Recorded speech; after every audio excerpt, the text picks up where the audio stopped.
The pyramid doesn't work. We've already tried it. It's upside down. What? Sir, the pyramid is upside down. Turn the pyramid upside down. You can't be serious. That would put butter and fat at the top of the damn food pyramid!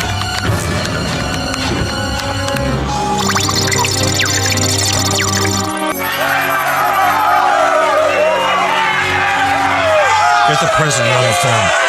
Tell him to have some steak with his butter. The pyramid... All right, so... And it actually happened. It actually happened.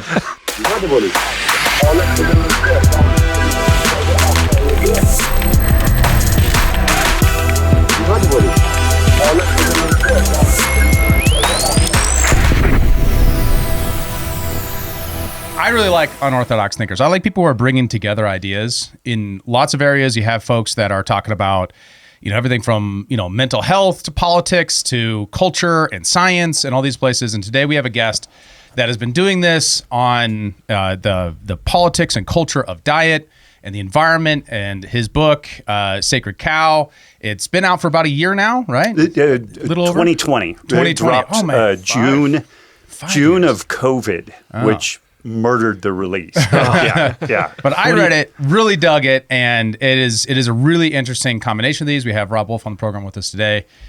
We're really excited to have you. Huge honor to be here. Thanks. Yeah, absolutely. Just so folks know, in case some of our listeners aren't totally familiar with you, you're a two-time Wall Street Journal and New York Times bestselling author of The Paleo Solution and Wired to Eat. You are the co-founder, as I understand, of the first and fourth CrossFit affiliate gyms in the world. In the world. That's fantastic. Not just down the street. And you are the host of the Healthy Rebellion Radio, which is a great podcast. I listen to it. You guys should definitely go check it out if you haven't. And of course, founder of the now legendary hydration brand, Element. Yep.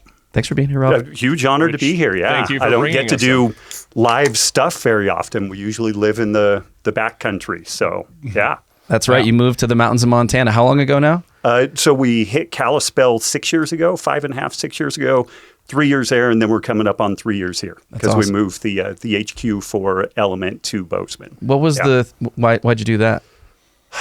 James, our CEO, he left New York during COVID, and his family had been in Big Sky for quite some time. And it's really interesting. Our greatest per capita usage of Element is in the Mountain West and Montana specifically. It's kind of weird. And I think it's some of the jiu-jitsu relationships that we have around here, but we just have a lot of traction with this. And both James and I kind of either want to be at the beach or the mountains. And in a lot of ways, I would kind of pick the mountains and then go to the beach. Right, so exactly. Yeah. And we've just over time been incentivizing more and more of the team to move this direction. And out of a 45-person team, I think full-time now, we have 12, 15 people, and then maybe about 8 to 10 other people that will rotate in at a pretty consistent cadence. And then we do a 3-on, 1-off work schedule where we work like crazy for 3 weeks, have 1 week more or less off for, we call it rest and assess. You kind of look back at what you've did, look forward to what you want to do.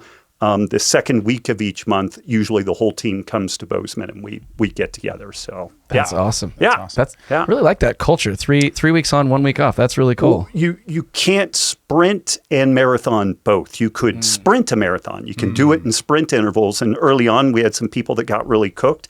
My wife was a co-founder of a tech startup, and within that tech startup, they had 4 suicides, which is a pretty under-described thing within startups. Like people just get fucking annihilated, you know, from the work schedule. And so early on, we kind of applied some biological practices to this. It's kind of like, humans do really well in interval-based stuff. You think about like Pomodoros with learning, like you study really hard for 20 minutes and then take a break, and that intensity is really where the best work is done, and you can't have intensity all the time. True. And so do you want mediocre work where people are ground down to a nub, or do you want like their absolute A game, best work?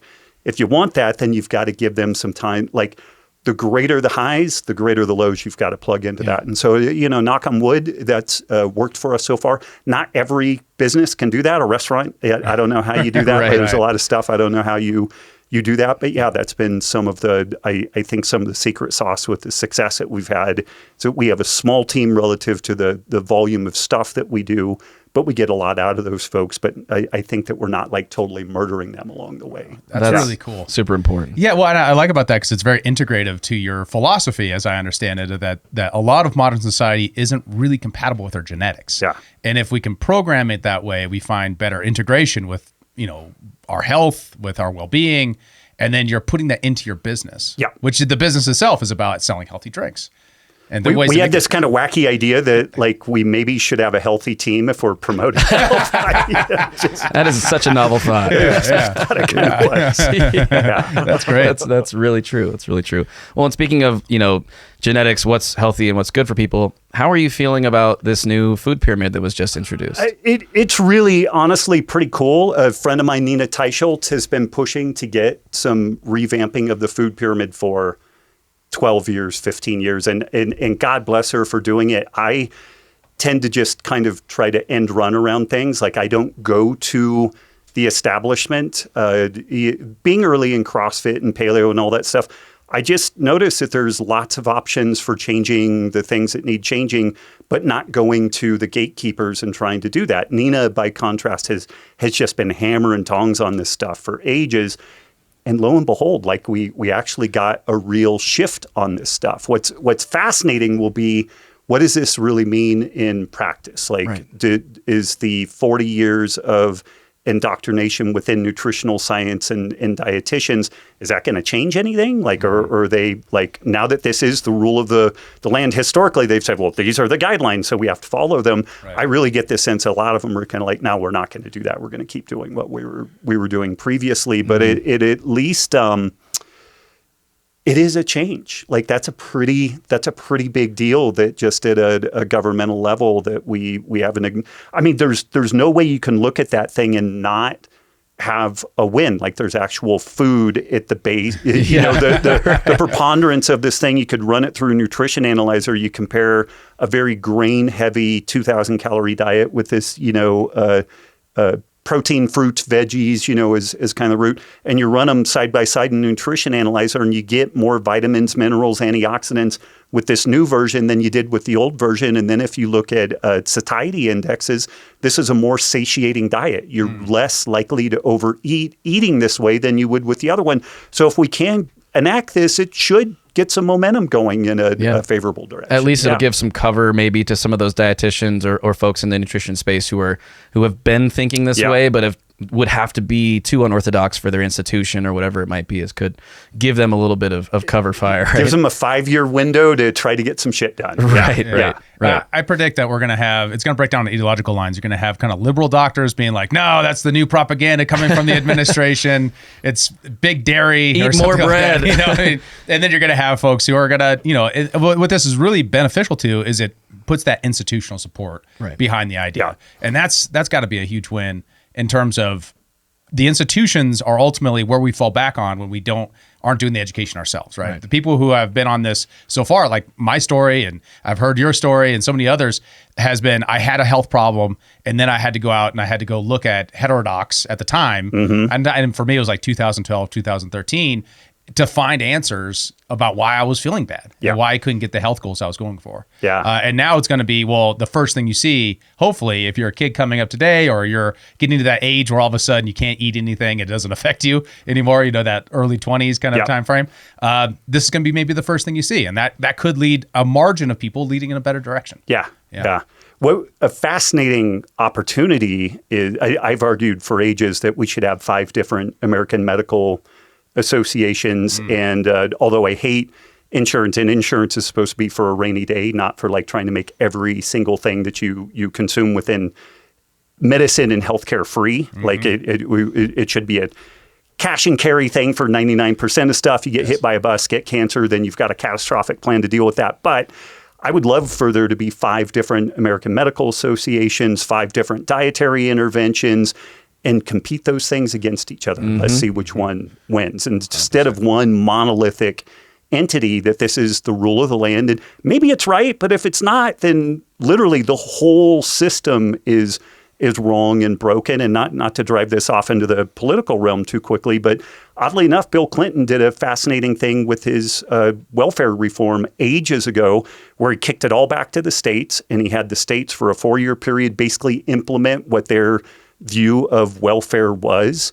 And some of it was awful and some of it was actually pretty good. And then they looked at best practices, brought that back up to the federal level. And although things have drifted over time, there was a marked improvement, like work programs and trying to figure out ways of keeping people on welfare for as brief a period as you could.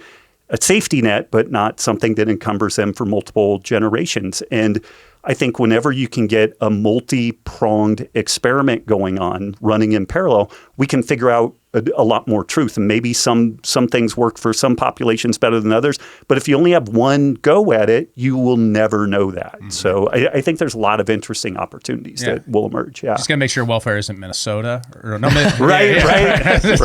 Well, again, let's compare it there and see what it delivers. Exactly. You know? Right. Well, the attention there is going to bring attention to other states. Like we're discovering stuff in Washington now. We're discovering stuff in other states based upon the Minnesota. I've been seeing a lot in Massachusetts, my home state. Yeah. Right.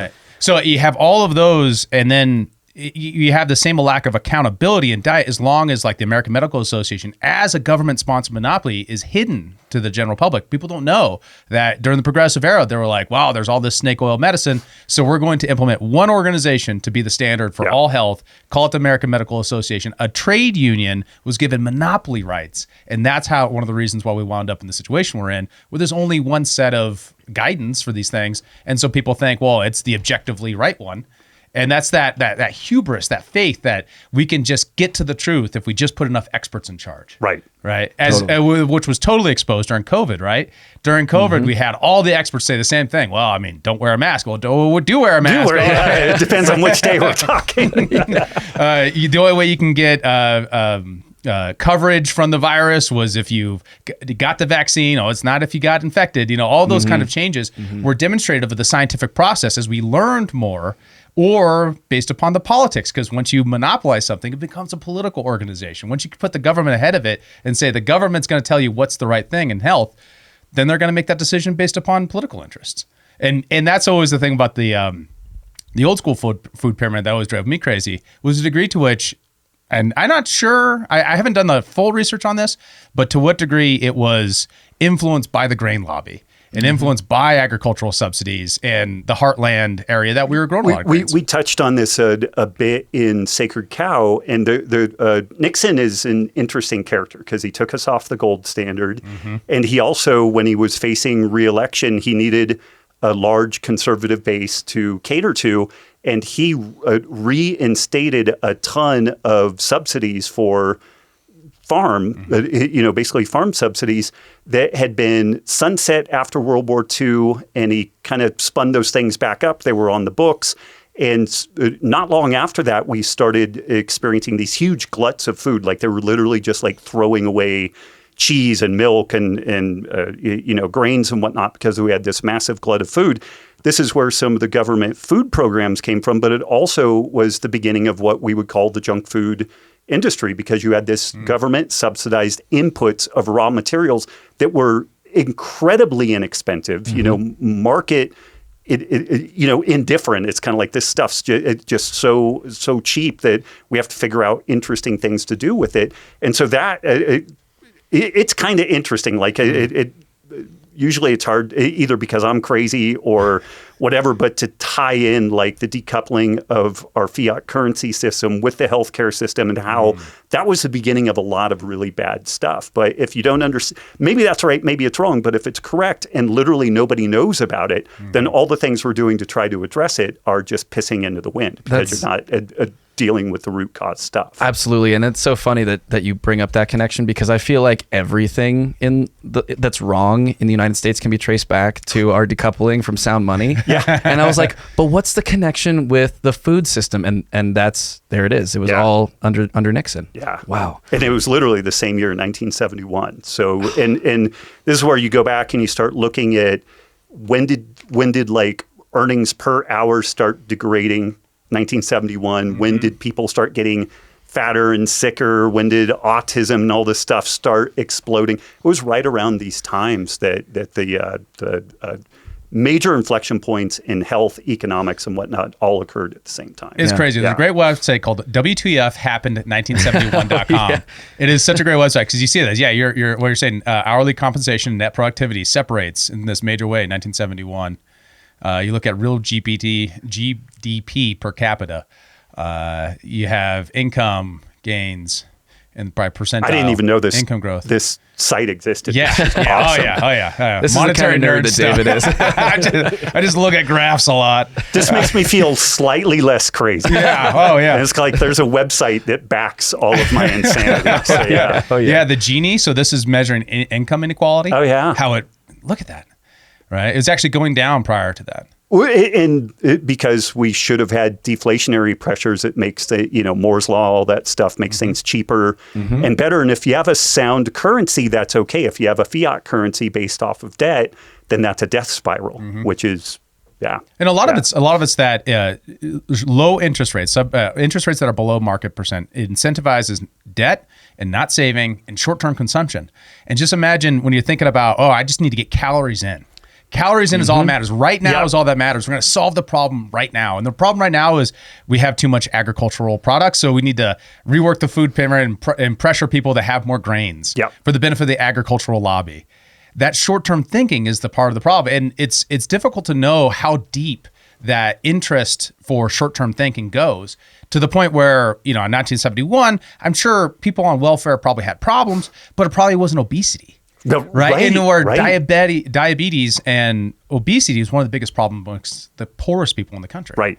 Yeah. That is one of the defining features of poverty is this weird metabolic state of being overfed but undernutritioned. Like you're nutrient deficient but overfed to the tune that you have diabetes type state. And that's one of the defining factors of poverty at this point, which is ironic. Whereas poverty pre that period was you were malnourished. You were starving. Right. Yeah. Yeah. So go ahead. Oh, I was just going to ask. I mean, we hear so much about how expensive it is to eat healthy. Do you really think that it is? Like, if you were to look at the landscape, is it because the people are poor that they have to eat these low quality subsidized foods? Is there a way to get out of that, or are they kind of trapped there?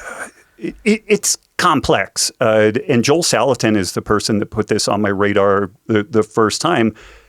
There was a point where people spent about 20% of income on healthcare and about 5% of income on food. And then that, or the opposite, it was 20% on food, 5% on healthcare. Oh, yeah. And that has switched. So we just did a 1-for-1 swap. And one would probably argue that now, with the subsidies that go into healthcare and the third-party payer system and the costs just spiraling out of control, that probably gets worse and worse. So if you factor real earnings decreasing, real purchasing power decreasing, then it is harder to eat well. And also, I made this point. I don't know if it made it into the book or maybe it was in the film. Like if you go into a 7-Eleven. My second book, Wired to Eat, really talked about the neuroregulation of appetite and like we're wired for seeking as much novelty in our food as we can possibly get, and then we get bored of things, which is good because there's potential nutrient deficiencies if you eat only one thing. There's toxicity that could occur. So we're really wired up to seek as wide a variety of foods as you could. Any person, the poorest of the poor, goes into a 7-Eleven, they have more palate options than like any, Pharaoh of Egypt, King of England had until 1980 or something. Yeah. So the poorest of the poor can go in and have this like palate experience and these flavor experiences that are really incredible. They are inexpensive and they're kind of addictive. And it's oftentimes one of the only things that people have really over control in their lives. They're like, my job sucks, I'm poor, I'm marginalized, all these things. and then they can go in and have this meal. And again, I'm just saying 7-Eleven, but it's kind of like any kind of junk foody type thing that's comparatively inexpensive. You get a bunch of calories out of it, and you feel good for a little while. It spins the dopamine signals in the brain, and you feel pretty good. And it is arguably somewhat more difficult to eat healthfully. But, if we flip this stuff around, like I remember I want to post this at some point when my wife and I were getting the fourth CrossFit affiliate gym up and going. We worked part-time in the gym, part-time as physical therapy aides. For 2 years, we as a combined household made less than $10,000 a year. And we had a $400 a month apartment. We had 2 cars that fortunately nothing broke on them during that 2-year period. But like I posted some blog posts then where I would go to like a Food for Less or something like that. Cheap ground beef, cabbage, onions, you can eat on the cheaper side, but you then have the labor and the time costs of cooking food, which if people are, single mom living at the margins, 3 kids to feed or something like that, like it's hard. Like it's legitimately hard to cook, fresh meals. That is the way that you make this stuff cheaper, but it doesn't taste as good as like a, Hot Pocket or something like that. It's not as easy, not as quick, doesn't give you that immediate gratification. So it can be done, but it's hard. Like there's the time costs associated with it, just knowing how to cook. Tons of people, particularly younger folks, don't know how to cook. When you look at my wife and me, you're kind of like, what bet did she lose to marry that guy? She's actually like pretty good looking and smart and everything. And when she met me, there were 5 women for every 1 guy at Chico State, and I really knew how to cook well. So she was like, oh, okay, this sucks, but this is probably the cleanest dirty shirt we got going on. Oh, heck no. Well, I feel like I had the same experience, and I just got out of college. I was way out of shape after doing all the college stuff, and I got a picture of myself like playing with my dog with my shirt off in the summertime. And I was like, oh, what is wrong with me? What happened? I was like a high school athlete. What happened to me? And so I was like, we're going to figure something out. I found Mark Sisson's book on the paleo diet, and we started that. I was making $10,000 a year between the 2 of us. I mean, we lived in World War II housing, like literally housing built for World War II soldiers returning. Yeah. It was like the one room was like our office here. Like that was how big it was. Wow. And we were able to make it work. We were able to make it work by buying a cow. It had a little bit of upfront cost, but we had a freezer. And this is Montana, so everyone has lots of freezers. You can get freezers cheap, freezing a bunch of cow meat and just making it en masse. No time to do anything. We didn't have kids at the time, so it wasn't too bad for that. And she's a good cook. But, when you're young, it's difficult to make those decisions. But just like getting out of poverty, there's a certain set of rule set that if you follow, it generally does lead you out of poverty as you get older. If you don't have kids before you're married, probably not going to be poor as someone who does. If you graduate high school, if you can stick with a 9-to-5 job with good soft skills, you'll probably find yourself a way out of poverty over time. That's what the data tells us, and it's kind of true for diet too. If you take ownership of it and you consciously do something about it rather than just kind of falling into the baseline programming, you're more likely to find yourself in a healthier situation. Yeah, so it's more of a responsibility question there of how much do you care, how much are you going to take ownership of it. I guess my question is, obviously we found ourselves so far down this path, right, where people are kind of so far into this downward spiral from a medical health nutrition perspective. And this is a tough one for me to grapple with because I see what Bobby Kennedy is doing with MAHA, and I see, like the ban on some food dyes, and I see like some of these sort of top-down, non-libertarian, non-aligned with my values kind of decisions. To what degree do you feel like, that stuff is necessary at this point? And like, how would you kind of grade the MAHA movement as it's been enacted so far through the Trump administration? Oh man, that's a great question. First, I want to couch something like early on, and I mean, I guess this was the run-up to the last presidential election. Kennedy was in the running for a while, Vivek Ramaswamy. Like there were some other people in there that I was excited about. And I expressed some excitement around Kennedy. And my God, the amount of like negative emails that came into the Element CX was off the chain. Really? Just people so angry. And I just want to preface that with, I've been doing this stuff for 28 years, and I'm not saying I'm right, but like I've been in it. So it's not like I'm a Johnny-come-lately, I've written 2 New York Times bestselling books on this stuff, been in the thick of it. I'm on the board of directors of a medical risk assessment program that did a intervention for the city of Reno that saved them $22 million prorated over a 10-year period, 33 to 1 return on investment. Like, Wow. I've been in this and in the regenerative ag scene. So I'm aware of the problems with like the metabolic health issues, soil, regenerative ag. Like, and again, I'm not saying I'm right. Like I'm not pulling the credentialed expertise card, but I'm also not wholly ignorant of this stuff. And when Kennedy popped up on my radar more prominently, he talked at length about metabolic health. He had an understanding of regenerative agriculture, the need for soil health, and I never thought in my life I would see a prominent political figure talk about that. So I had hope. I just fucking had hope. How dare you? How dare I? I mean, these people supposed to were be pessimistic.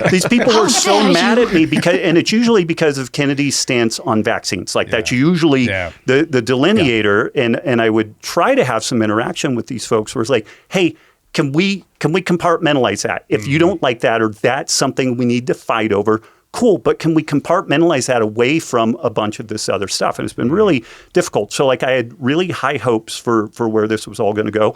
I think they've generally done a good job. I think that the focus on like food dyes and natural flavors, I think is misguided if I'm honest for the most part. I think that's kind of majoring in the minors, but it also may be a deal where it's kind of some base hit stuff. Like you just got to get some momentum. Yeah. And maybe those were some of the things that started leading into being able to get some action like this. I think I'm similar to you in that I get nervous whenever the government starts banning this or banning that. And my wife, again, being smarter than I am, she pointed out, she's Italian, and she said, Italy bans all kinds of shit. Like they have much higher standards there. When we go to Italy, I feel better. I am healthier in Italy when I eat there, and I eat more carbs and I eat a wider variety of food, and I am empirically across the board healthier. But Italy and France and some places like that have had, potentially some kind of onerous legislation around these topics, they had a food culture that was really legit. American food culture is kind of a weird thing, like American cheese. Like our food culture is like mass-produced shit. Yeah. And so the scary thing for me, like you need a good baseline, and this is where like a paleo approach or something, if we're throwing darts, it at least gets you about 85% to the bullseye.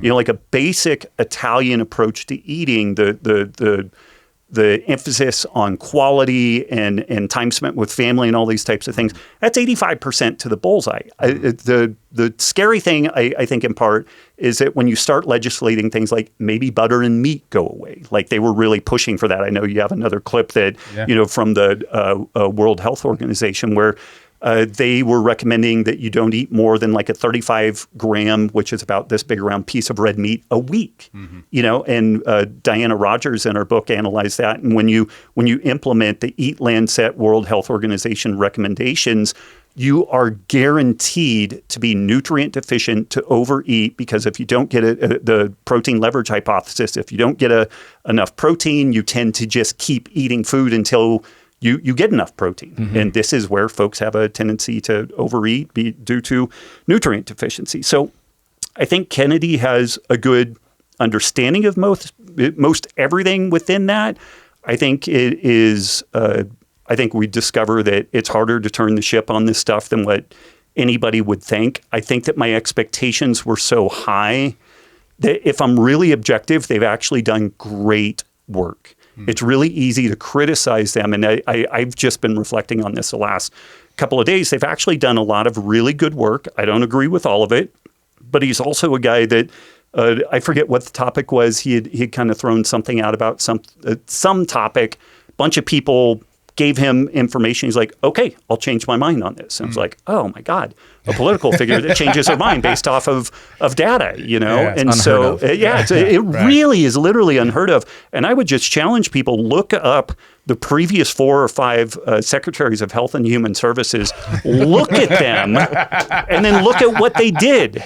And just do a compare and contrast. And like, do you want more of that, or do you at least want something here? Yeah. And if at the edges, again, like the vaccine topic, I have a very I'm pretty set in where I am. I could be, maybe have my mind changed. But if that, for many people, I think that's like a single topic, like kind of voting break. You're typically on one side or the other of it. But when we're talking about a complex topic like all of this health, maybe you don't like that piece, but can you like keep that in your head, not like it, fight against it if you don't like what he's talking about on the vaccine thing. But then can we assess these other things on their individual merit? Right. And I've just found very few people capable of doing that. They just write him and the whole movement off whole cloth because they're typically on the very pro vaccine side. Yeah, for sure. And that is super unfortunate. I agree. And I have instances of that all over in my life where people won't even talk to me about these issues. They won't even appreciate the fact that maybe 10 years ago or 15 years ago, they would be shouting this sort of stuff, the nutrition stuff, from the rooftops, and now they can't even talk about it. It's been funny. Tons of people that are like the paleo chick or the keto gal, but they're really on a different side of the aisle than I am on the vaccine side, and they hate everything that he and MAHA is doing around the food side now. And these people are like doubling down on like shitty food because they're fighting so hard against the vaccine thing. And it's kind of crazy to me. It's you have to be able to partition these things out. And if there's legitimate issues around the vaccine topic that people like me are missing, and fuck, man, hold my feet to the fire. Let's discuss that. Let's be really rigorous in it. But let's not throw literally the baby out with the bathwater with this other stuff. Yeah. And also, I've been critical of them going after things like natural flavors. It is just majoring in the minors. It is not the place that I think that the primary effort should be focused. But again, maybe this was part of a bigger plan. Maybe some base hit wins with that stuff led to some of these other, potentially bigger wins. Yeah. Well, it's also just good politics. You can't do everything up front because by the time the election comes around, there's nothing left to do. Right. Right. And that's just a truth. It's just factual. When you start as a congressman, if you can get everything done in the first month, you go, that'd be great. But everyone will forget about it by the time I come up for re-election. Right. And so the interests of politics is to do these step by step, carefully over time, and then test the water and see how it goes. Yeah. And okay, they accepted food dye ban. Okay, now we can go a little further. Those sorts of political decisions are inherent in the system. That's not something that they can change. Right.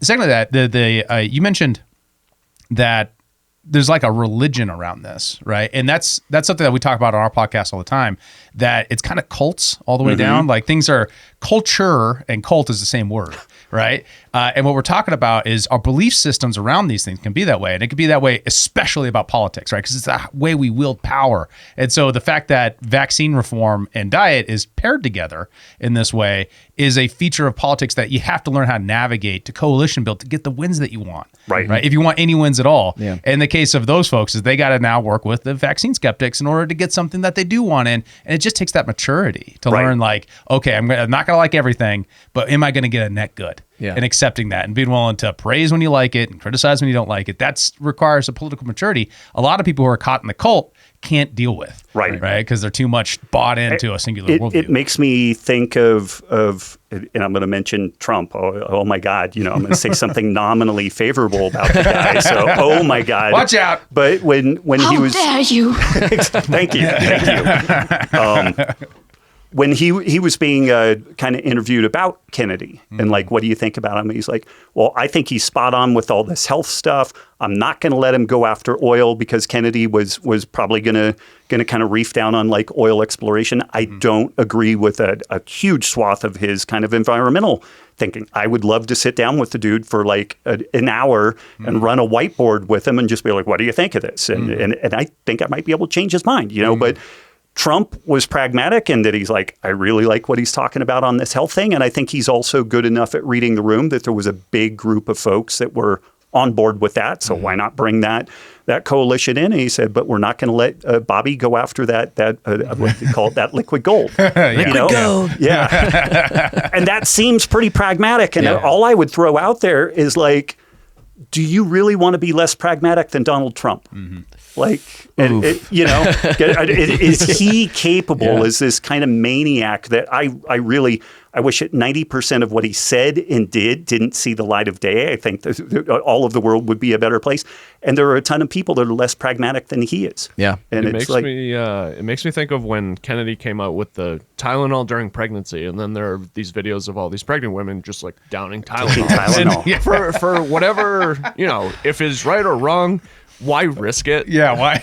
But I'm just wondering if people are going to do similar videos of just downing giant bowls of pasta. Just loaves of Wonder Well, Bread. again, I would love that, but I would love for them to be in a different insurance tranche than me. It's like, you go be a chief, man, and let's watch that experiment. They're on Medicaid, Yeah. let's be honest. All right, so MAHA just got a win too. Like that's the incredible thing is the politics of this are in the favor of the good guys right now, right? Like they just had a bill that would, or at least a part of a bill of an omnibus that would have removed liability for pesticide producers for the potential unintended consequences of it. MAHA Action put out this tweet right here, pretty interesting. This was before, but this kind of shows like the activism worked. They removed this from the bill. I'm kind of ignorant of this, so I'm hoping that maybe you can explain it. But to read, do you want to read it real quick, Joe, just so that we can get the context? MAHA, we need your voice now. Big Chem is quietly pushing for pesticide immunity through Section 453 in a congressional spending bill. This would protect pesticide companies from accountability even when their products harm people. No company should be above the law. Call your congressional representatives and demand Section 453 be removed now. Starting in the early 90s, use of the chemical pesticide glyphosate on our food supply began to skyrocket. Over the next 20 years, we saw an almost identical increase in the rates of bowel disease, thyroid cancer, renal disease, stroke, obesity, diabetes, and autism. We cannot let chemical companies have full immunity from causing health problems. Call your representatives now and tell them we must remove Section 453 from the House Appropriations Bill. I'm sure it's just coincidence. It's a hell of a coincidence. Well, you could overlay seed oils with that too, which I'm not as scared of seed oils as most people are. I think the problem is like just hyperpalatable foods are built with seed oils.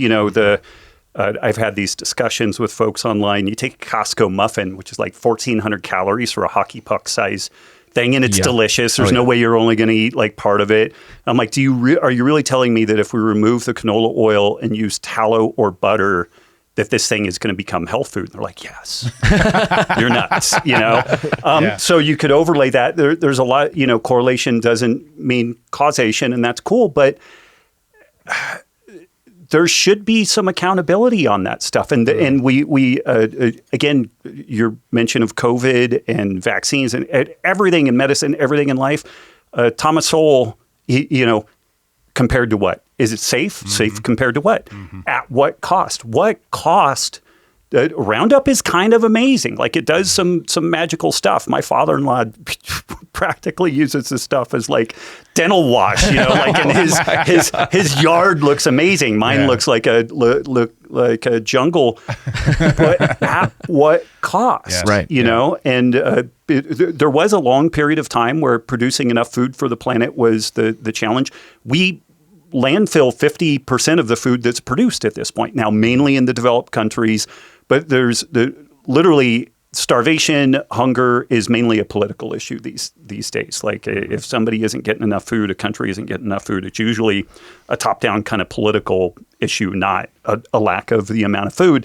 So there's been some hand-wringing and concern around, can we produce enough food? It's really looking like we're going to end up with a plateau in total planetary population. So I don't think we're going to run out of the food to be able to feed people. Our biggest problem is folks overeating low quality nutrient diets. And then if there is some sort of an underlying broad metabolic issue here that's causing a lot of expensive problems, then maybe we should address that and we should look into other more labor intensive, processes for making food. Joel Salatin, again, he has this line, we are unapologetic about our human inputs of food production.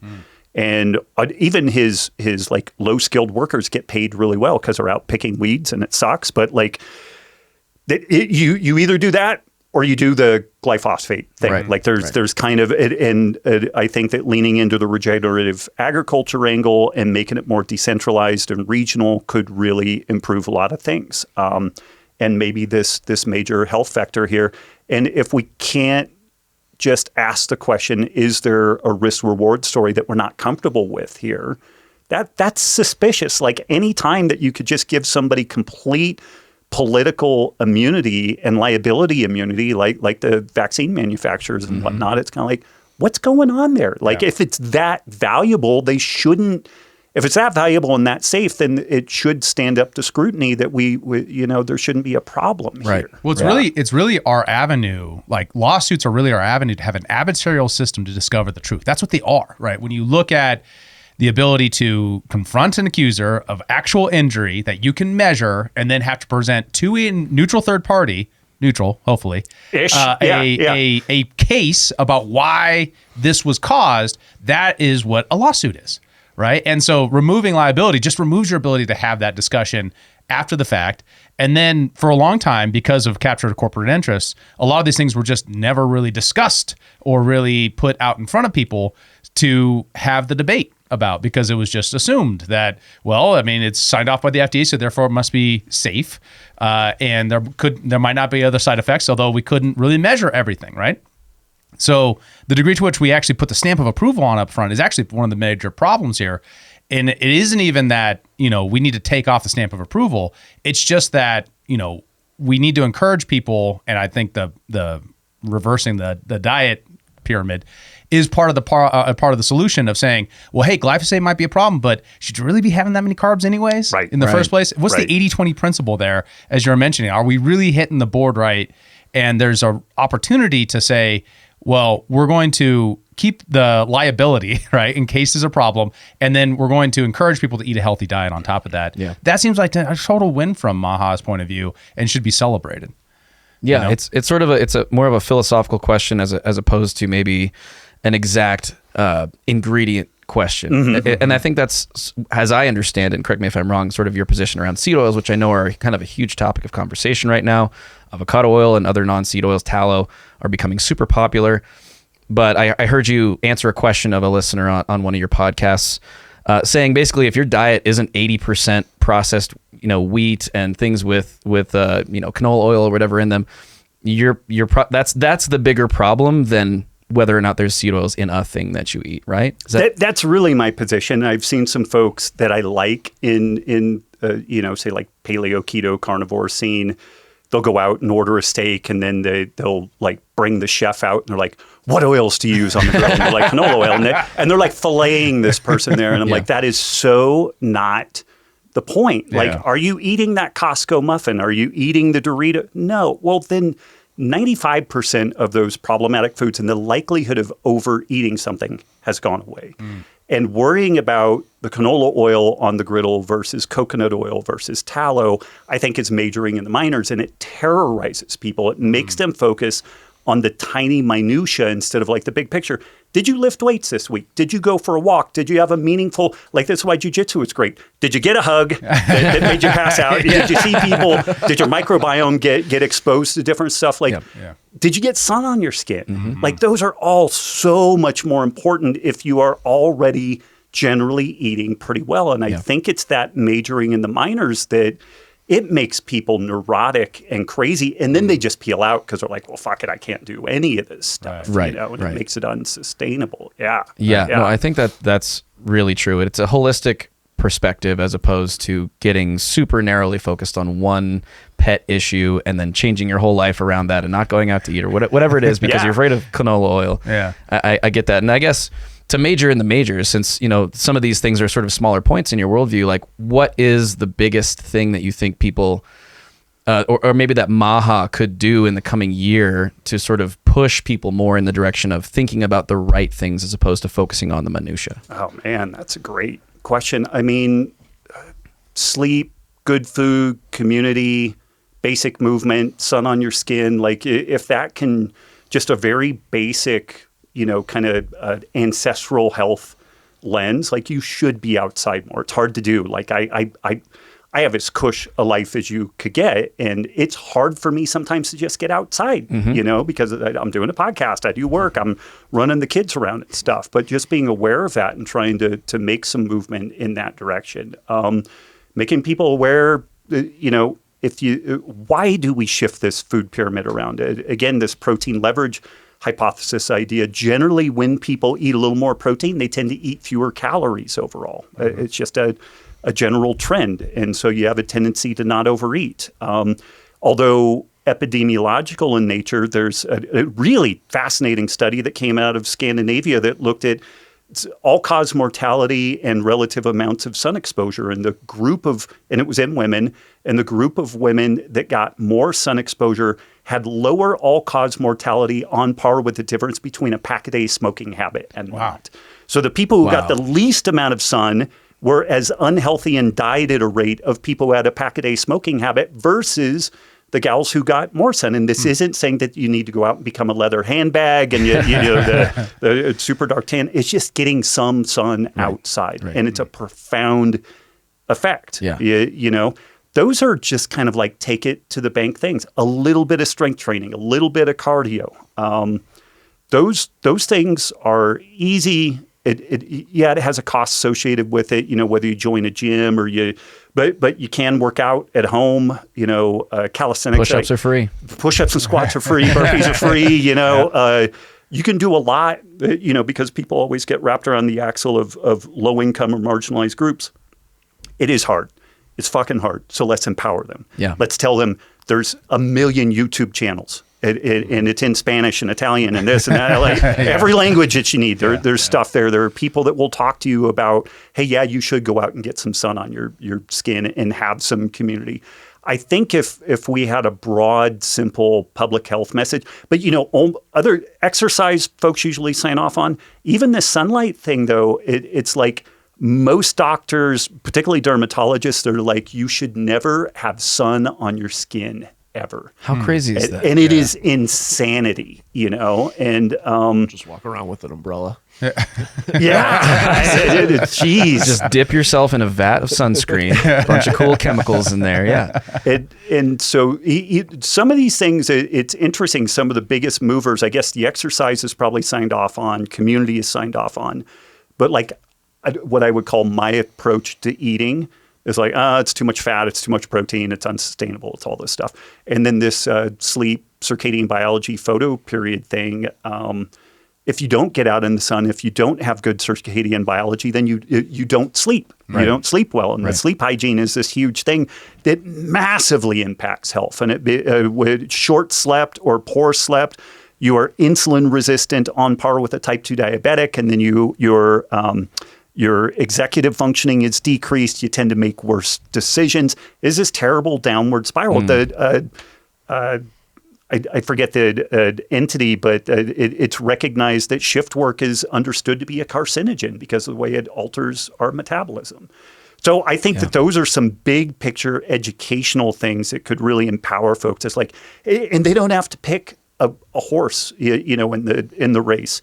Do CrossFit, do Pilates, do this, do that, but do some of it outside, do some of it with people, do different things, get sun on your skin, try to make protein kind of like the first thing that you experience in a meal, and then some veggies, and if you want some carbs, have some carbs near the end. Just simply changing the order of eating a meal dramatically affects the glycemic index and then the insulin response, which then leads into how hungry you are later. Great advice for if you have kids to get them to eat better. Yeah. If you start out, the first thing on their plate is meat, and you have them eat that, and they're like, oh, wait, and some vegetables, and then you go out with the carbs, and then you're going out with some fruit, and by the end of the time they get there, they're full, they're not going to eat as much carbs.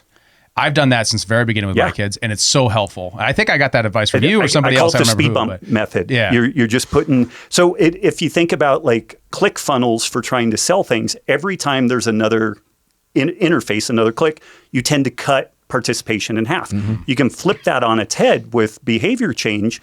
If you start with the protein and then the veggies and then the low glycemic load starches, and then it's like, oh, you want a piece of chocolate or some cake or something, go for it. Because they're like, it's going to be a small piece and then they're totally good. And my kids at 13 and 11, I don't police their food really at all at this point, but we always have a protein option, some veggies, and then some starches. And we always have some sort of a desserty thing floating around. They're there. But the only thing is I'm like, I really want you to start with the protein and then work your way through. And they're 95% good with that. I don't have to police their food at all. And what's crazy, we started doing family pizza night Friday nights. And we were doing that for a while, and then both kids, they were like, hey, Dad, could you like grill some chicken or some steak or something so I can have some protein with it? I don't feel good only eating pizza. I'm like, yeah, of course. I mean, I bet you that just made you a proud it was dad awesome. right there. You know, because I think so many people are like, you're going to give your kids eating disorder and all this stuff. And I don't want to do that.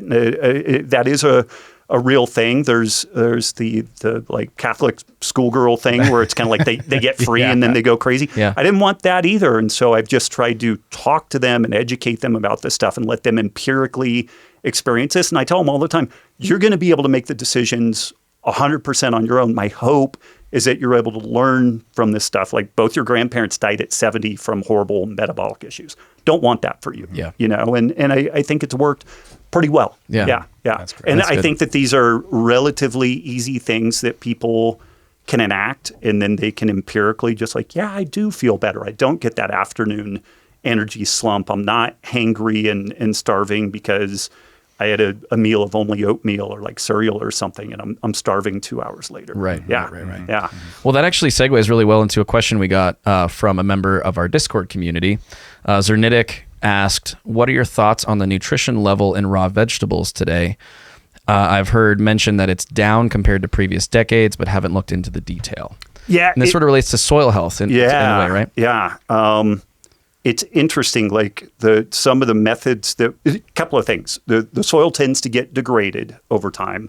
When you grow something in the soil, you don't really, it takes a while to think about this, but when a thing is growing there and then you remove the thing, you literally mined stuff out of the soil.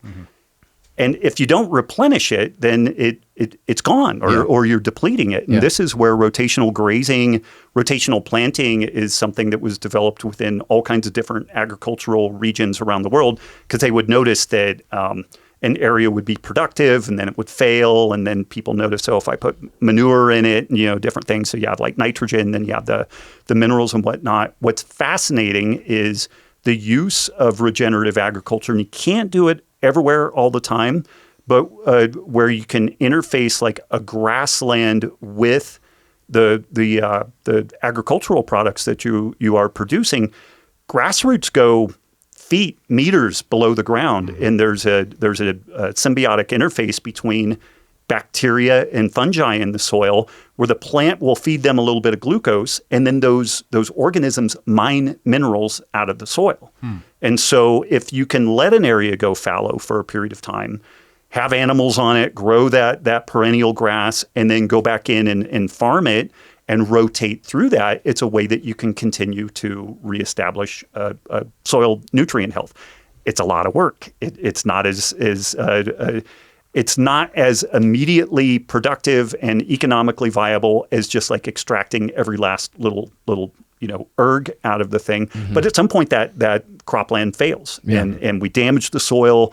Alan Savory has made the case that the greatest export that the United States produces is its topsoil, because it just blows away in the wind and goes down the rivers. And when it's gone, it's kind of gone. Like it takes a long time to replenish that. So I do think that the nutrient deficiency story, like in fruits and vegetables, is legit. I'm not entirely sure what to do about it, because it's kind of like that still is probably the best game in town. In terms of, buying vegetables at what else are you going to eat? Right. If you can find like a local farm, maybe they do some permaculture and stuff like that. Maybe it's more nutrient dense. I do think that this is where like leaning into some things like seafood, like sardines, oysters, stuff like that. They're shockingly nutrient dense and tend to be high in some of these minerals that we don't get. Berries tend to be quite good. So I think, again, like if you, I'm this shill for like the paleo diet thing, but Lauren Cordain had a paper, and I'm completely blanking on the name of it, but it basically compared a 2,000 calorie diet with kind kind of standard agricultural products versus like a paleo diet. And it looked like you were taking a nutritional supplement with the paleo diet. It was like 500% of this. The only thing it was deficient in was calcium and vitamin D, which you would kind of make sense. You get vitamin D from the sun, ideally, if you can get it, but there's other ways to get that. And then the calcium, I would also make the case that if you're getting adequate magnesium, you don't need to get as much calcium, and that's probably where that plugs in. And also, Cordain was very against dairy products. I'm not really against dairy products so long as you handle them, and if you have a modicum of dairy here and there, then it addresses the calcium. But it's absolutely shocking the difference in nutritional profile if you've got a really grain-heavy 2,000 calorie diet versus meat, seafood, fruits, vegetables, roots, shoots, and tubers. Like you can't even compare the two. Yeah. So I just think you have to stack the deck in your favor and eat these more nutrient-dense foods. The regenerative agriculture thing is a really incredible movement. There's a part in the documentary that on Sacred Cow, it's on Amazon Prime, so check it out, where they actually have this area that's like kind of desert turning into a desert. The Chihuahuan Desert. Yeah, it was fascinating. And watching them run cattle over it, the cattle poop on the ground, and that like regenerates the soil, starts growing grass. That was amazing. And it seems All like the birds a and solution to one of our everything biggest problems is like the runoff and water retention and making sure that our ground is good so that we can grow stuff on it. Now, that there was some talk about that going into some kind of policy or something like that when Trump first came to office. I know you're more familiar with this than I am. But yeah, I know there was like, I think Joel Salatin made a tweet or something at the time about being involved in the USDA in some way, and then that didn't happen as far as I'm aware. But yeah, I mean, I would hope that something would come of that, and bringing regenerative agriculture into the sort of the policy conversation at the national level. I don't exactly know what that would look like. I mean, what would you like to see in terms of supporting regenerative ag from the administration? I would love to see a federal policy to support state and local level interventions, because what you do in Montana is going to be totally different than Nevada, just at like an implementation level. Yeah. Like, I don't know, we're not riparian habitat. We might be high desert in Bozeman. I'm not sure technically what we are. But you just what you do on the ground at a given location is so different spot to spot.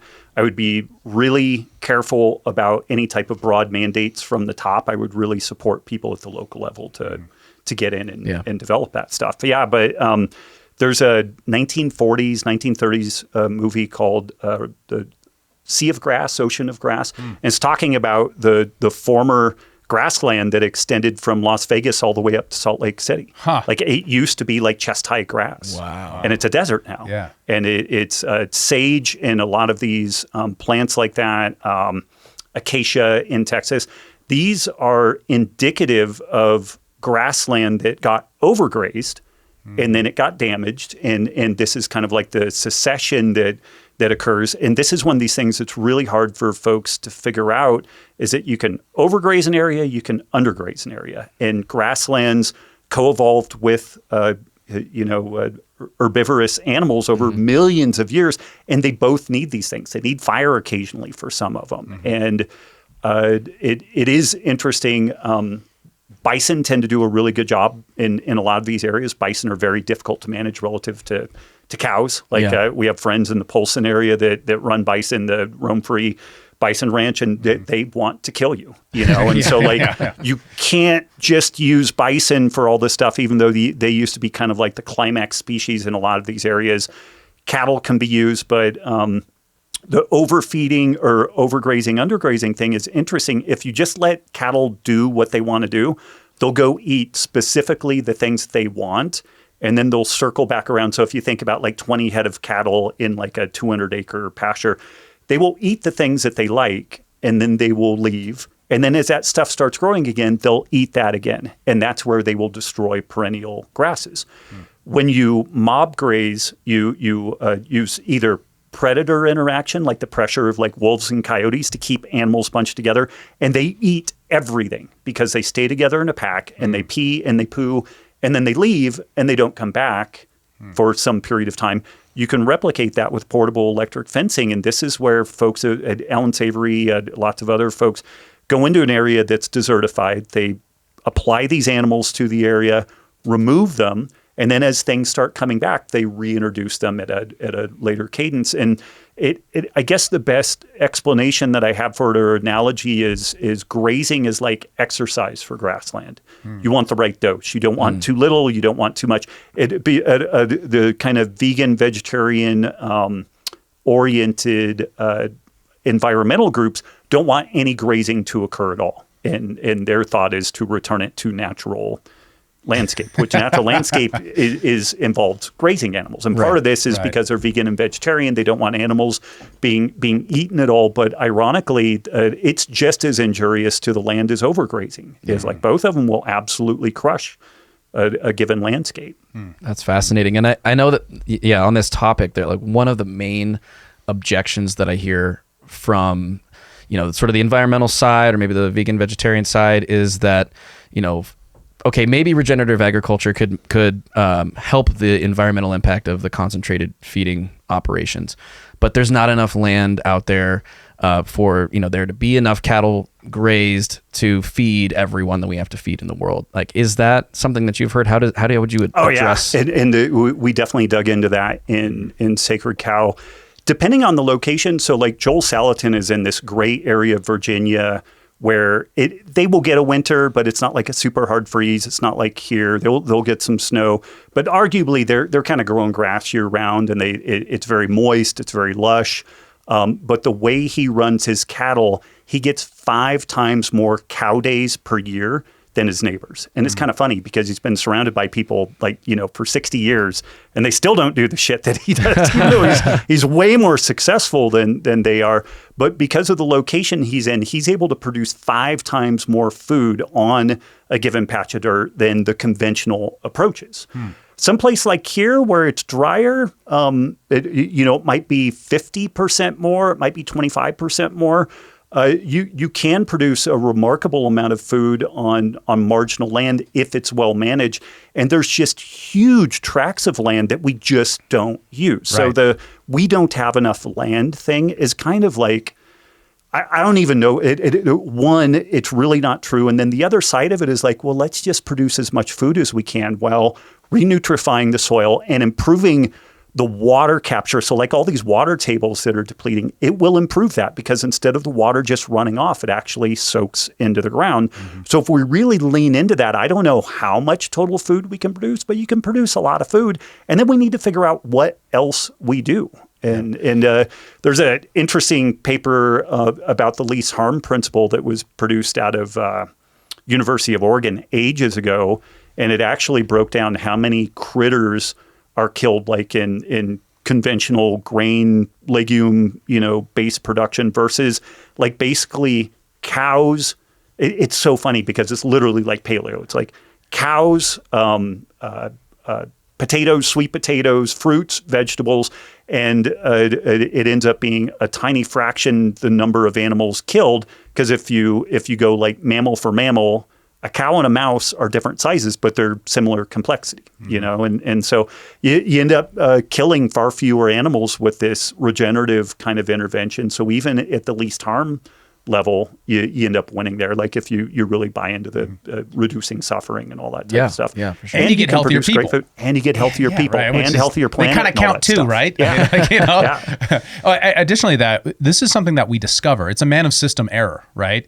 If you just assume, we don't have enough land, I've done the calculation, whatever, the numbers don't actually tell you what you need to know, which is the on-the-ground information. As you're saying, you can put more cattle on less land in the east than maybe you can in the mountain northwest.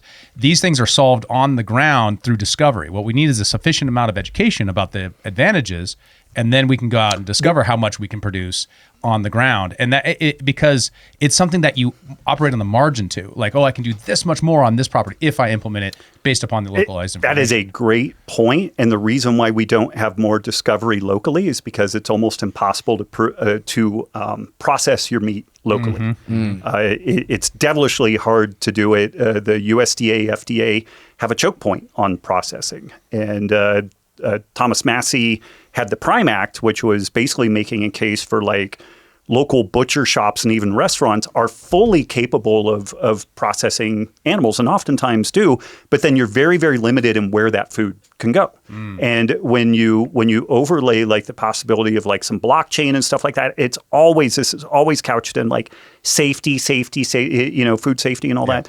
And we did have Upton Sinclair and the jungle and like rats getting canned, and those days are gone, and so like we can shift gears now. We maybe should eat more of the food that's produced locally, eat it locally. Right. Like almost none of the beef that is produced in Montana is consumed in Montana. It's shipped elsewhere, and there's lots of places like that. But a ton of different mechanisms have gone into this consolidation within food production.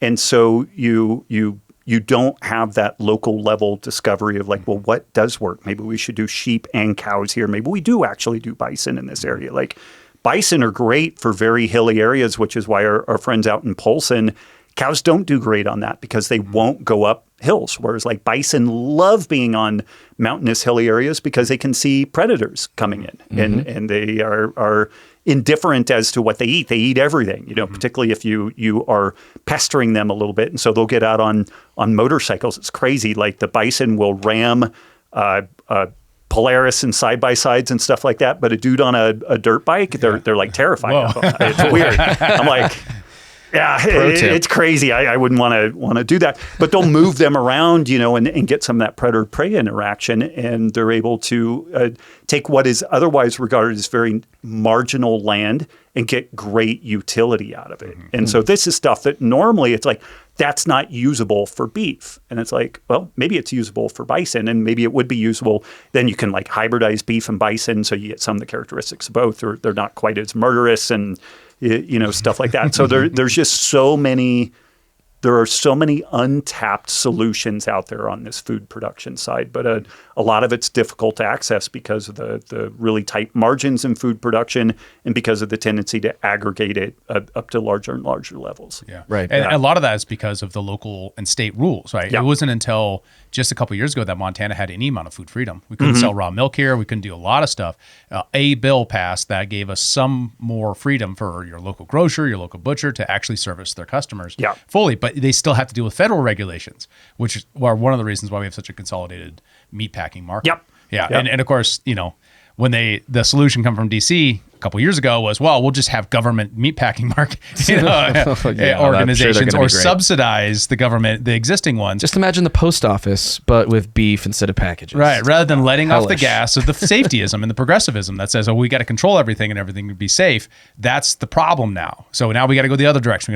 We overcorrected. Now we got to go back the other way and say, well, no, we're going to trust people on the ground that they're not going to poison their consumers because they don't want to poison their consumers. They want to help them. Yeah. Right? I mean, with the internet and whatnot, like if 10 people get food poisoning from an outfit, that's going to be well understood, and it's going to be really negatively impactful for those folks. And like having some faith in this is one of the rare things that like some sort of social media presence plus like a blockchain to document this thing came from this place could be really good. Right. Yeah. I think the blockchain idea is really interesting. Can you unpack that a little bit more? So like your blockchain coding like per cow, per cow. Origin, so you can know trace exactly the origin. So right now, because it's a whole different kind of brand, just like it's QR code, QR code stamped to the ear, that sort of thing. So like if you go to a Costco and get one of their packages of pretty good quality, like grass-fed ground beef, there may be up to 600 cows in that. Like it's a massive number of them. Wow. In the butchering of those cows, deal with some gnarly things like the intestines and whatnot. Where this becomes problematic is if you nick a part of the intestine, then feces can get on it, and that can make it into thousands, tens of thousands of pounds of food. If you're processing this stuff at more of a one-off level and documenting that, if that one cow is mishandled, it's a much more local, small issue. And so this is some of the benefit of potentially plugging that blockchain in. There are economies of scale, like doing the way that they do this stuff and en masse. There is some remarkable efficiencies associated with it, but I think that we could I think there's some give and take on that stuff. You know, like if it's more like the sleeve of meat that you get is mainly one cow, and that thing's got a chain of custody that goes back into the blockchain, then if there is a problem, it's very easy to track that back down. You can look at best practices, you know, plug the holes in that. And I think also, you know, it's limiting the problem or the mistake to a smaller spot versus it being, you know, every once in a while you hear 10,000 pounds of meat, you know, destroyed because of a mistake or, you know, contamination or what have you. Yeah. So we got a couple other from the Discord, and we gotta let you go. We're running. This has been a lot of fun. I've lost track of time. I can go however long you guys want to go. Okay. So yeah. So this is our Irishman. I'm curious about the nutritional difference for humans of corned beef versus grass-fed beef. Corn-fed. Oh, not corned, like corned. I was like, why'd you just call him the Irishman? It's from my brother Sam. It was a joke. Okay. It's a joke. Gotcha. He's our local Conor McGregor. He is. It's better to have grass-fed cows, but what does the corn do to the cow specifically? It's a really good question, and something to unpack.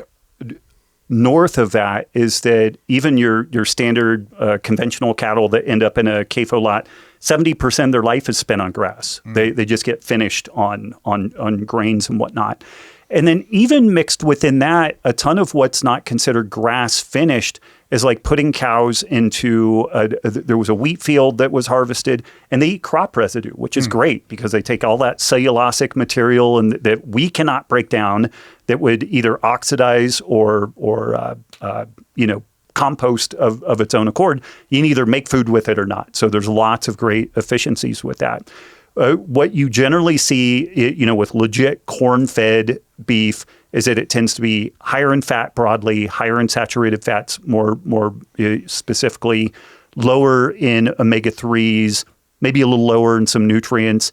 If you find some animals that are on like spring clover and they get harvested then, it's very, very different because like the fat will be orange. Like all those carotenoids that are in the forage are like in there, and it's remarkable. You can't do that everywhere all the time. And this is again where like some of the paleo carnivore scene, like they because they've never raised an animal. Like I'm not like a rancher, but I've raised a lot of animals now because I've been involved with this stuff. You can have massive variation, particularly a place like Montana. Overwintering, like you kind of got to do what you got to do. It's kind of like hay and silage and stuff like that. And the nutritional profile, and you're probably going to do some grains with it for the caloric density. It's going to have a different nutritional profile than an animal that's on like spring pasture. It just will. But it still is orders of magnitude more nutrient dense than like any kale, broccoli, spinach, or grains and whatnot. This is one of the things, and Diana really did the grunt work on this. People will get wrapped around the axle of the omega-3 content of pastured meat. It has more omega-3s in pastured meat, grass-fed meat, than it does in grain-fed meat. But you would need to eat 8 pounds of pastured meat to get the same amount of omega-3s as you get in like a 4-ounce piece of salmon. And so like that's not really the place to go looking for omega-3s, just broadly. So it's I love the idea of pastured animals, but you have to have some pragmatism to it. Like there are just it tastes different too. Like if it's different. grass fed all the way through, it tastes a little bit more like an elk or a bison or something like that. It just doesn't taste the way you expect it to. And if that's a barrier for you, it's better to have a steak than to just have a pizza instead. You know what I mean? Like don't make that trade-off that way. Think about it like, well, I'm going to maximize, but if it's really better to just have a steak, just do that. Even if it's grain-fed or whatever. Yeah, without a doubt. And it's one of those things again where I think folks make perfection the enemy of good enough, and it's like we just need to be pragmatic about this stuff. We have all this material that gets landfilled, and instead of there's an outfit in New Mexico, I forget the name of the outfit, but they raise pigs there. And they've plugged into the local supermarkets and restaurants, and they provide these places with bins. And the restaurant will scrape all their food, leftovers into it. And then these guys come around like every couple of days and collect them. They autoclave all this food, it basically heat it, pressure cook it, and then feed it to the pigs. So it's not like pasture. It's not this, it's not that. But when people get wrapped around the axle of like the sustainability of food systems, poultry and pork are 100% grain and soy based, 100%. And whereas like cattle are at least ostensibly, you could 100% grass feed them and then use like crop residues and rest not. But a minimum is 70% of their life is on grass. We just landfill all kinds of food that could go into things like pork production, but there's typically laws against it. It's super hard to be able to do that stuff. So there's some really there's some interesting efficiencies that could be done if we didn't have these kind of onerous laws. And it's always it's a question like, do you want a pig farm down the street from you? Probably not. They smell a lot. This is one of these difficult things too. Yeah, and like large scale chickens and whatnot. But if we want a more integrated food system, these are some of the trade-offs that we have to do. Joel Salatin, he has the Racken house. It's a rabbit chicken house. And so they have rabbits in cages up above, and they feed them like grass clippings and all this stuff. And then the rabbits poo and the chickens run around below and kick up the pick through that and pick through the grubs that are in it and everything. And Joel made the case that like every cul-de-sac in a suburban situation, if one person were to take like the lawn clippings that aren't glyphosate, imbued and plugged it in this Racken house, you could have rabbit and chicken for that whole cul-de-sac. And it was just like that person decided to take on like this cottage industry thing and do it. But it's typically illegal. Like all the HOAs are illegal and stuff like that. You go to places like Southeast Asia and you see things like this where one person kind of does this and the local community will provide a bunch of like leftover food inputs and whatnot that they give to the chickens or the pigs or what have you. So when people kind of get wrapped around the axle of we can't produce enough food doing these other things, they have no idea what they're talking about. Like there's so many interesting innovative ways of producing food at a more local level versus like it kills me. I see people mow their lawn and they bag up the grass in a fucking trash bag and pitch it, and you're just like, it just kills me. Good for your lawn, man. Like mulch it. So you at least mulch it because the nutrients go back in. But so maybe just mulch it. But there are these other things where you could do these kind of fascinating alternate food production things. And what's funny is they used to not be alternate. They were like mandatory. Like if you were going to live, you did all of this stuff because you had to extract all of the nutrition and the energy density out of the environment around you. Yeah. Well, we find ourselves in such a comfortable state with all the modern amenities and everything that we don't have to do that stuff. And so then it gets outlawed by the HOA because it's a nuisance. No one wants chickens or whatever, smelling up the cul-de-sac, right? Right. Wasn't there an example in the book that I think it was in Ireland? Pigs were used for getting rid of human waste. Yes. Yeah. Well, that's all across Northern Europe. It's common practice throughout the Middle Ages. Yeah. Which is kind of gnarly. Don't love that. But, very efficient. You got to give them that. Creative folks. Doubt. All right, last question for you, Rob, and then we'll get you out of here because we know you got a lot going on in your life. This is from Emily. She says, I'm curious about paleo versus ketogenic approaches when the primary goal is brain health. From your perspective, are there cognitive or neurological trade-offs people should be aware of with either approach over the long term? Oh, man, that's a great question. I think it's going to depend on the person. Like some people really seem to respond particularly well to keto and like the ketones as an alternate primary fuel source for the brain just seem to be super beneficial, again, for some people. My wife's an interesting example where she's very metabolically flexible. Like she'll eat a pretty good size a carbohydrate meal and her blood sugar barely changes. She'll eat ketogenic and she doesn't even notice the transition, whereas most people, it feels like hitting a bug against a windshield type thing. So I think it's going to be dependent on the person. Ketosis broadly tends to be anti-inflammatory. It reduces the inflammasome, like the total inflammatory process within the body. Seems to be neuroprotective. but just simply preventing really big blood sugar excursions like highs and lows, which a basic paleo approach could do that too, because you're eating good amount of protein, good amount of fat, lower glycemic load, carbohydrates. Even within that, if you're eating a lot of fermentable fiber, you produce butyrate, which is very similar to beta-hydroxybutyrate from ketosis. So there's an argument to be made that you're probably introducing, a good amount of caloric volume from butyrate products and propionate products that are metabolically similar.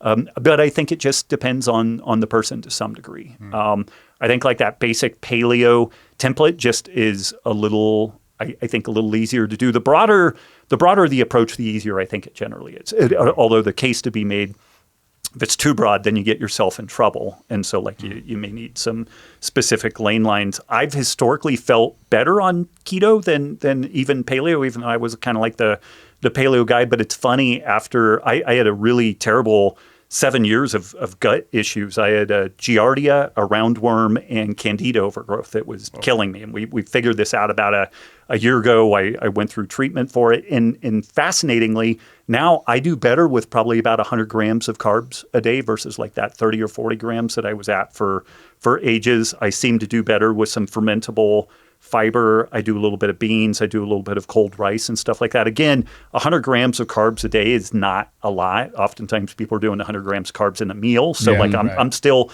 eating on the lower carb side, particularly with my physical activity. But this is something that has profoundly changed for me. Like I usually have noticed better cognition and energy levels and whatnot on a stricter ketogenic diet. But now that my gut is healthy, like I feel a little better with a little more carbs. Yeah. And so I think even that, can change depending on what your situation is. If you have some dysbiosis, then you might need keto or carnivore or something. But I don't think the goal, there are some people in this scene that make, it's like an Olympic sport, how limited their diet can be. And like, well, I only eat beef. Well, I only eat grass-fed beef from this place, and it's like this arms race around that. And to me, if you need to do that to live, okay, people like Michaela Peterson, the lion diet and everything. Yeah, like that's her option, and she's pushed at the edges and tried to do other things. She gets sick every time. And I got to say, I had 15 years of that. I really poked at the edges too. Luckily, and knock on wood, every day I wake up and I'm a little healthier. I'm kind of like, fuck, that's really, really cool, But I don't think the goal should be like the most limited diet that you could get. It's a sign of not being resilient. And resilience is that you can experience a stress and come back stronger as a consequence. And so like, I like people to do elimination diets so they can figure out if they have like some allergies or different things. But then you should reintroduce things and just kind of poke at the margins. And if you have too big of a carb meal and you feel like shit and you're hungry again, you're hangry after that, it's like, okay, I understand where my lane lines are. But you've at least mapped that out instead of just trying to get more and more and more constrained in the way that you eat, which I don't think it's good for mental health. It's difficult to do long term. If the only option that you have because you're legit super sick, like I was down to like fatty red meat that was pastured and that was it. But my life sucked. Like I didn't like doing that. I like having a little bit of gluten-free bread and some sweet potato and stuff like that. Like after having had to eat that way for like 5 years because I was going to die otherwise, and now it's kind of like I can have a little bit of gluten-free bread here and there. So, oh my God, this is amazing, Yeah. No, I think variety is the spice of life, right? So why limit it unless you have to? Unless you have to, and I will. That does get slippery because again, like that, the 7-Eleven thing. Like we have so much variety. It's very easy to get yourself into a bad situation where you're eating. You go from one thing to the next, and it's easy to overeat. But if we circle back around to like some protein, some veggies, some fat, then throw in your bread, rice, pasta at the end of that, you usually do pretty good with it. Yeah. That's awesome. Well, Yeah. Rob, thank you so much for joining us today. I'm honored to bring down property values. I'll do it anytime you guys want to. Nonsense. That was a good time. All you do is bring down Element, and we'll have you. Okay, easy. Yeah. So make sure to check out your website. The only thing I'm doing these days is a Substack for the most part, and I'll push that out to social. And I think it's robbwolf.substack.com or substack.robbwolf.com. I forget. We'll put in the link. Okay. We'll put in the show notes. Definitely drink Element. Stay salty. Enjoy yourself. And if you can't find it at your local convenience store or something like that, bother them about it. Be like, hey, I want some Element. It's coming. Yeah, we're in Walmart and Target nationally. We're in Costco, Canada, I think, now nationally. So, yeah. Awesome. Yeah. Getting the Canucks some hydration. Yeah. I like it. Yeah. Well done. Yeah, Good. all right. Maybe we'll be less angry. Awesome. Rob, thank you so much, man. Thank you. Thanks for tuning in to Human Reaction. Please be sure to like, follow, subscribe, and give us a review on your podcast platform of choice. And if you want to become a member and support the show financially, check out humanreactionpod.com.